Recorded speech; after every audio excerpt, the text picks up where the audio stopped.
I better be watching, because I'm going to answer questions, but because I spit out a bunch of stuff on Facebook. If you don't know the right questions to ask, then go listen on Facebook, because I gave a bunch of hints on what this conversation is going to be about. One thing I want to say is that I hope that the judge watches this, or I hope that the DA watches this. I hope that the prosecuting attorneys watch this, because you need to open our courtroom up. You need to open our courtroom up. Today was day one. One of the only days that I haven't been in that courtroom. You instituted a decorum, which is you can't even bring a sketch artist in. But yet, you can watch the time and date stamps from my own videos. That the information was flowing as fast as humanly possible without social media. So what I'm about to break down is Kelsey Berreth's mother's testimony today. A lot of you guys that follow me on Facebook have been hearing spits, because we're talking about live information from a courtroom that has a bubble around it. Okay, we're not talking about your normal courtroom, people going in and out. We're talking about one way in, one way out, lockdown, courtroom, court decorum, no reporting, no sketch artist, no nothing. Court will be done.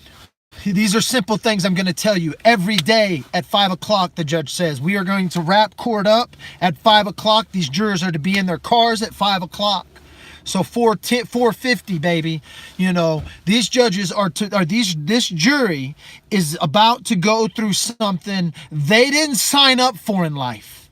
They didn't sign up when they signed on the jury line. They didn't sign up for hearing mom's testimony. They didn't sign up for hearing the testimony of brothers to come. They didn't sign up for this stuff.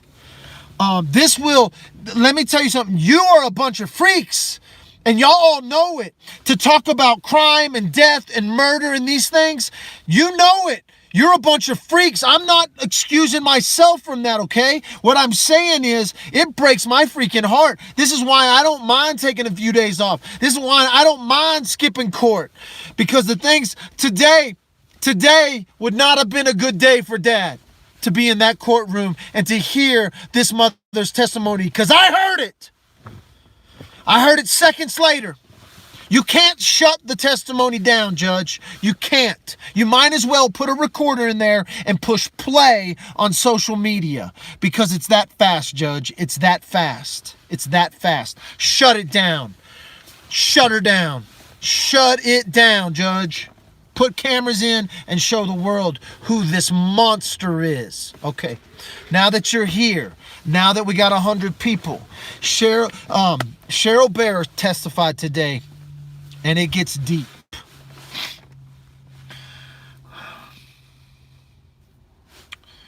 Thanksgiving Day was the last day this mother spoke to her daughter. She tells the story of the text between them about a bread casserole.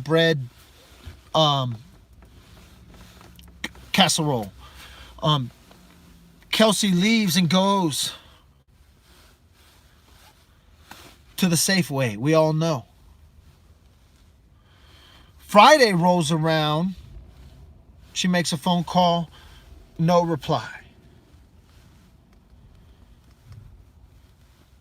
Almost 1 week, 7 days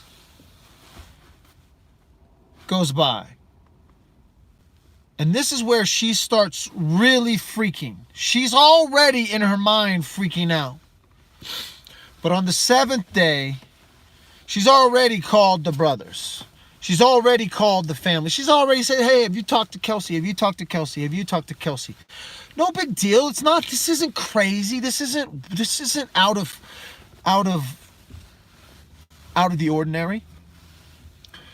3, 4, 5 days go by. No one talks to Kelsey. Everyone she talks to, that she tells this story. She's telling this story that she's contacted her brother. She's contacted family member, close friends. She then begins to bombard all the employees of DOS Aviation. She bombards them with, have you talked to Kelsey? Have you talked to Kelsey? Have you talked to Kelsey? Have you talked to Kelsey? Have you talked to Kelsey? All of a sudden, she comes across one DOS employee who says, hey, Kelsey texted me and said she was going to be out for a week. But she hasn't been at work. No, she hasn't been. Her mother flips out and knows that this is not right. She waits one evening. At this time, she knows something's up. She knows. She talked to Patrick. She called Patrick and said, Patrick, will you go check on Kelsey? Patrick says, this is a phone conversation she has with Patrick. Patrick says, I'm out with the cows right now. This is about 5 days, 6 days in. And she calls Patrick. And this is before news, before anything. This is before anything. 6 days in, she calls Patrick and says, Patrick, will you go check on Kelsey? He's like, yeah, I will, but I'm out with the cows, but she's probably not going to talk to me. That's what Patrick says. It's weird. It's not normal. It's not a normal conversation. She tells she's telling this is her testimony. This isn't Greg Slater. I'm not, first of all, I've come out this for the last 30 minutes. I've been on debrief recorder mode. Fast forward, rewind, fast forward, rewind, fast forward, rewind. And so what I'm telling you this is the testimony she gave today, sitting in front of Patrick, sitting in front of a packed courthouse. She begins to recall this testimony. She's recalling this story of the timeline. Now, this is after we've already, if you haven't been watching YouTube, I'm going to give you more, but before she gets to this story, she tells the story of how Patrick and Kelsey met. She tells the story of when they first got together and old Ma thought she was a hooker, thought Kelsey was a hooker. This is the story Cheryl Berreth tells from the stand, how it was kind of a weird thing, but how when Kaylee was born and Kaylee was in the hospital for was born 3 weeks early and had to be in the NICU and have extra care. Cheryl was down here. Old Ma was here. Patrick's here. She tells the story of going out and spending 5 days or 5 dinners in a row out at Old Ma Fraze's house. She tells this story on the stand of how she met them, knew them, had been out there, had seen, been a part of this. Hey, we are now a family, right? No matter how you tie it together, the Frazee family and the Berreth family are forever tied together. This is the miracle of children, right? They tie families together. They weave families together. And so they were weaving this family together. This was a new family, something new. She come out, spent time with the mother, spent time with Patrick, went to was at the hospital, extra time. She weaves this story. She tells the story of Kaylee's first birthday. We're going to get back. But this is how this whole thing was set. She was the very first person to get up and testify against Patrick. If you're just getting here, you need to go watch my other videos where I spit out. I can't even see chats right now. Let me turn on live chat. I've gone out and spit some of this out, but what we're getting to is they tell a story of a lot of things. I wouldn't have made it through there. I promise you. There's a reason why I wasn't in the courtroom, and the rats and the mice and the flies were talking to me all day long. And Judge, let that be a lesson, Judge. Don't open this up to the world and let them see this monster. Let them see this monster. He don't need a fair trial. Make it an unfair trial. And I wasn't even there, people. All right.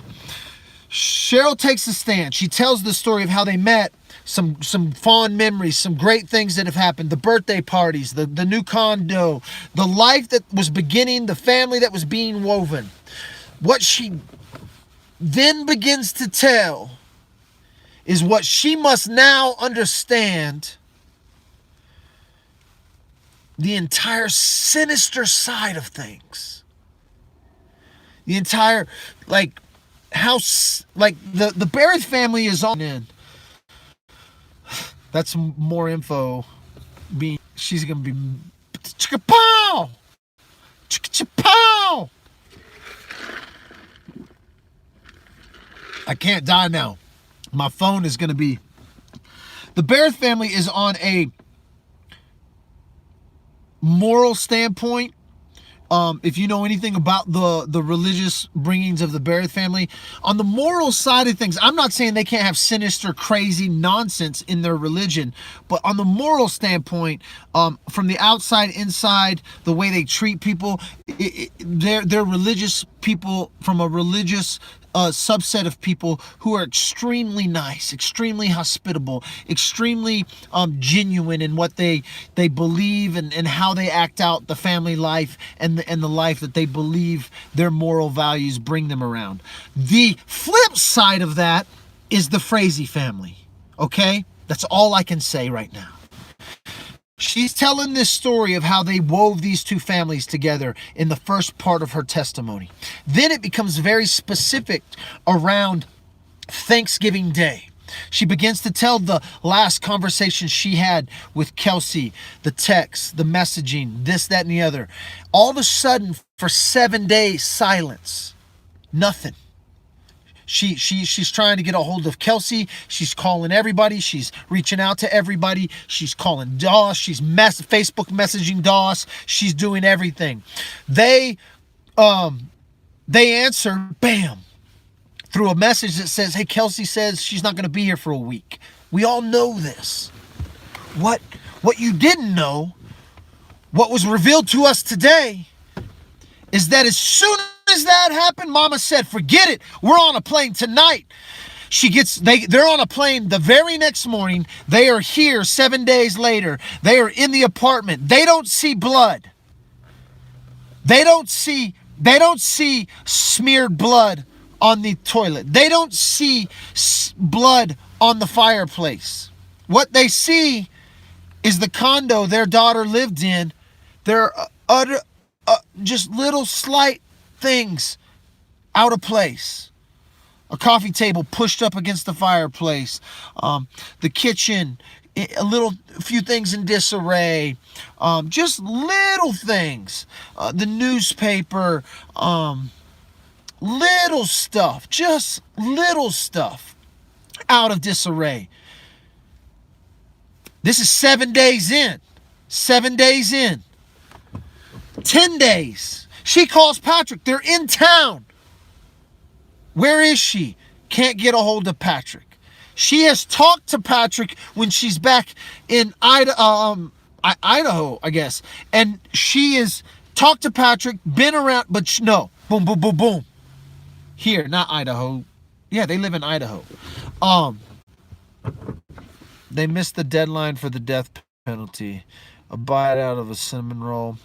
Oh, she sees this. The cinnamon rolls she had talked to her daughter about. This was one of the last conversations she had. She was speaking with her about the cinnamon rolls and how Kelsey had made the cinnamon rolls for Kaylee and put honey on them. And then all of a sudden, Kaylee gets a diaper explosion. And that is it. Boom. She's on the phone with her mother. She's talking with her mother about the cinnamon rolls. She just got the recipe. Woo, did I freeze? Oh, did I freeze? I got bad everything. YouTube, bring me back. Bring me back. Oh, X.